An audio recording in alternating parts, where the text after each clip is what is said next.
Hey guys, Josh here, Creator Bard, and I am crazy excited because I just started this book. Actually, I started it and then basically finished the whole book already. Anyway, it's the 7 Basic Plots by Christopher Booker, and it's gotta be good because his last name is Booker, right?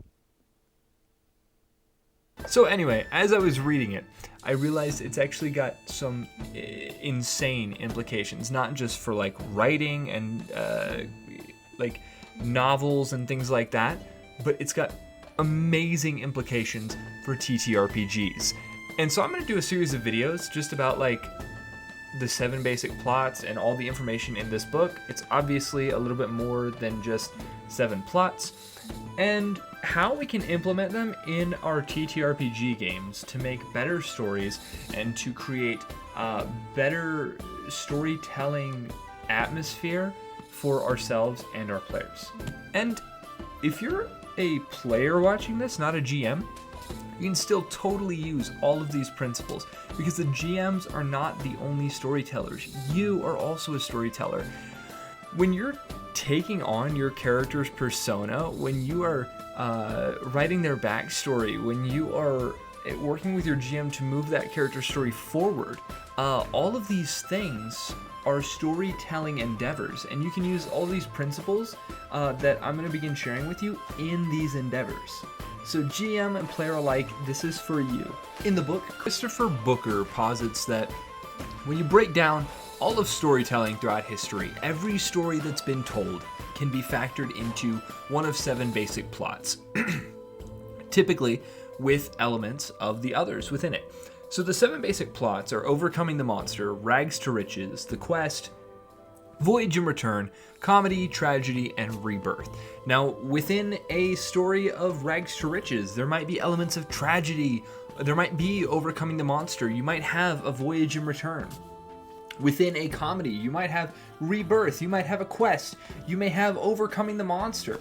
So I'm going to start with the first one in the book, overcoming the monster. And while for games like D&D, this may be crazy obvious, I still want to make that application to how we can use those in our storytelling games. Overcoming the monster is a very, very common plot. It's found in anything from Hollywood westerns to epics, to thrillers, to science fiction, to war movies. So this one may be one of the more obvious ones to use in your tabletop game. Obviously, overcoming a monster like Vecna or a Tarrasque might be found within overcoming the monster. However, the surface level understanding of what it is to overcome a monster isn't necessarily enough. Maybe we know that we've got to defeat Vecna, but how do we make that defeat of Vecna valuable? How do you make it meaningful? And how do you make it satisfying to yourself and to your players? By understanding the plot.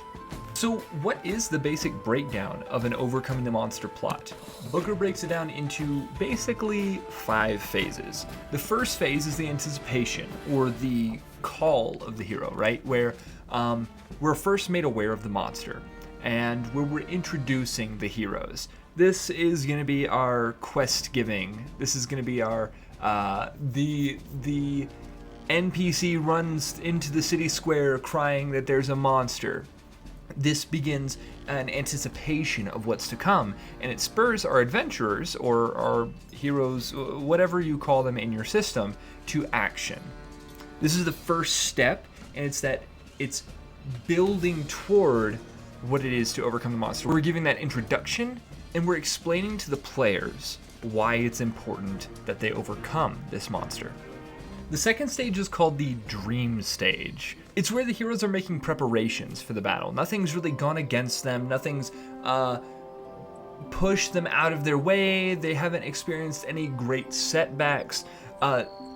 This is the dream, right? It's what every hero dreams of doing, sailing across the high seas in search of gold, glory, and victory over the monster. Maybe trekking across the desert in a caravan. Maybe the monster is coming toward them, and they are hailed as the city's hero while they make preparations or sent to the armory, etc., etc., etc. But this is where the heroes are generally exalted in some way. Now, this is a little harder to do in ttrpgs where leveling or class advancement comes into play, because the heroes start off as almost nobodies. So maybe the preparation needs to be a much longer phase for those type of games, where they begin to receive renown, they begin to earn acclaim across the land, and then the next phases can come into play. Maybe this takes the form of collecting artifacts that are known to be the bane of this evil thing, this monster.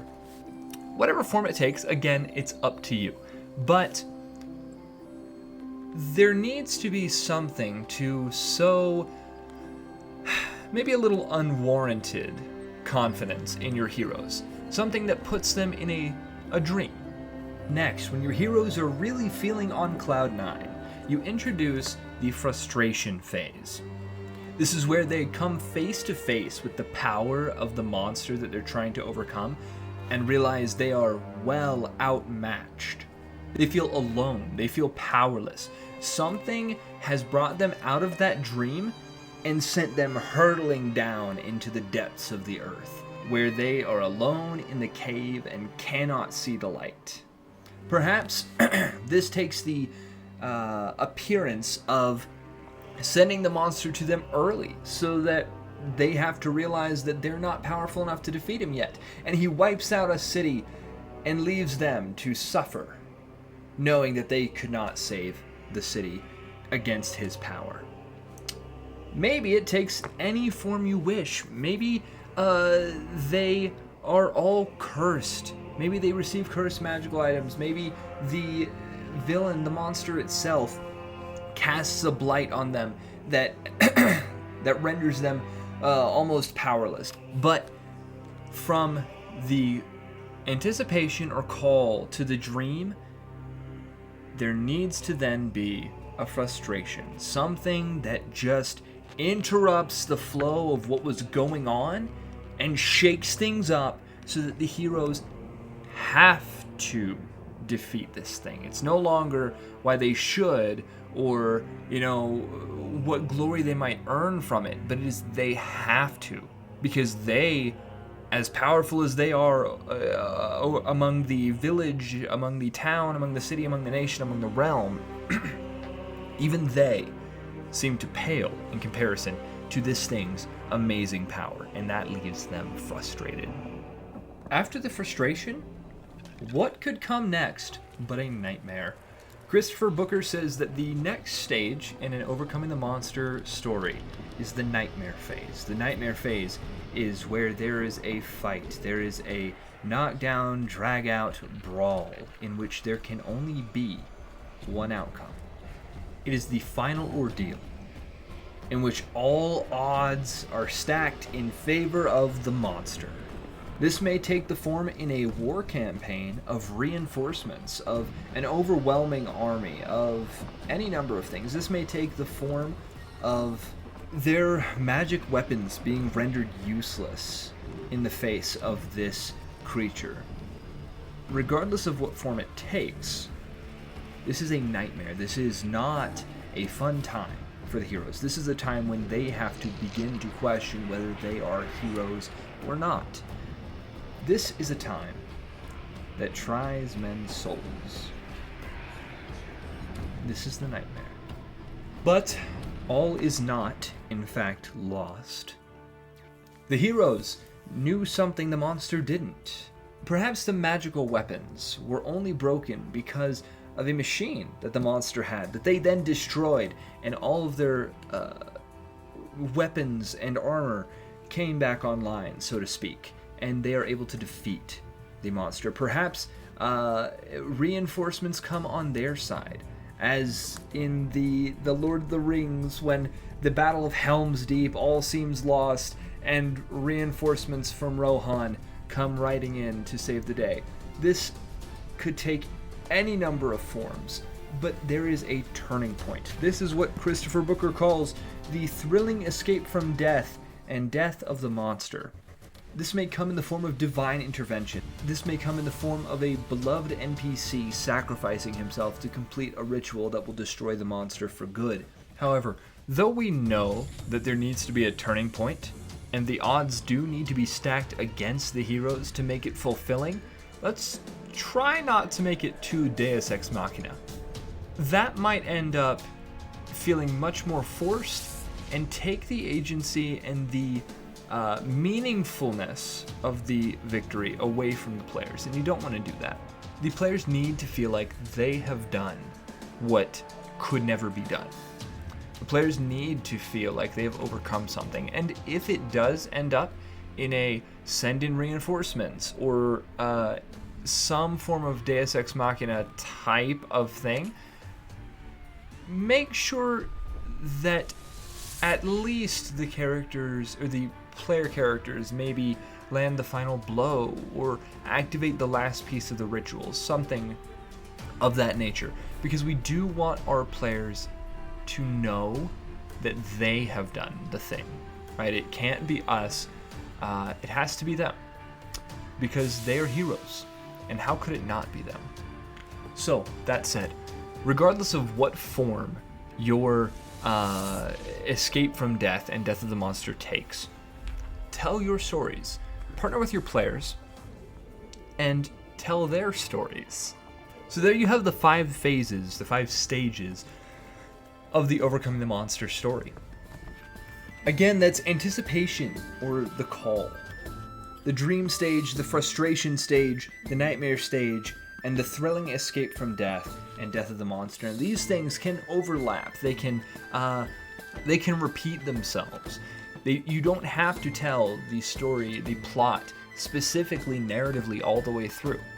Again, maybe the big bad evil guy comes in the first act of the campaign. Maybe he sees them when they're still level 1 and leaves them. Maybe he recurs a couple times, and at every time it's a frustration stage all anew where they realize they can't defeat this guy until they hear about his weakness.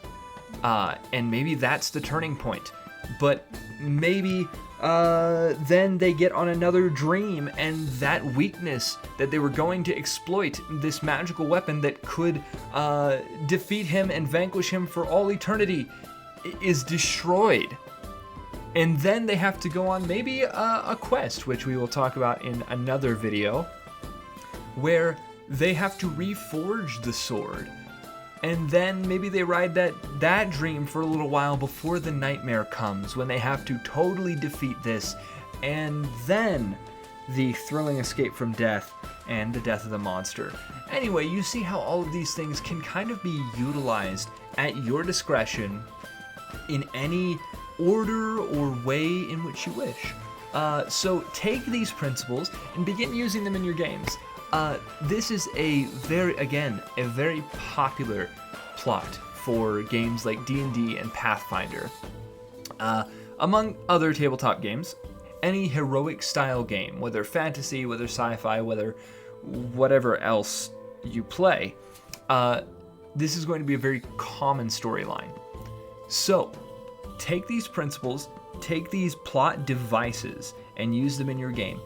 Or, if you're a player, maybe you want your plot to be an overcoming the monster plot. Maybe you're a warlock and you want to overcome your patron. Maybe you are a barbarian who needs to overcome the monster that overtook his tribe. Maybe it's the Grog style evil Goliath that took over the tribe and now rules it, and it's your job to overcome him, right? So take these, use them as players. I think that's about all I've got for the Overcoming the Monster plot. Tune in next time for Rags to Riches, another very commonly known plot, and one that I think is amazing to use in tabletop role-playing games. We'll talk a little bit about like Vexalia in Critical Role Campaign 1 and maybe some other examples. So, till next time guys, I gotta roll.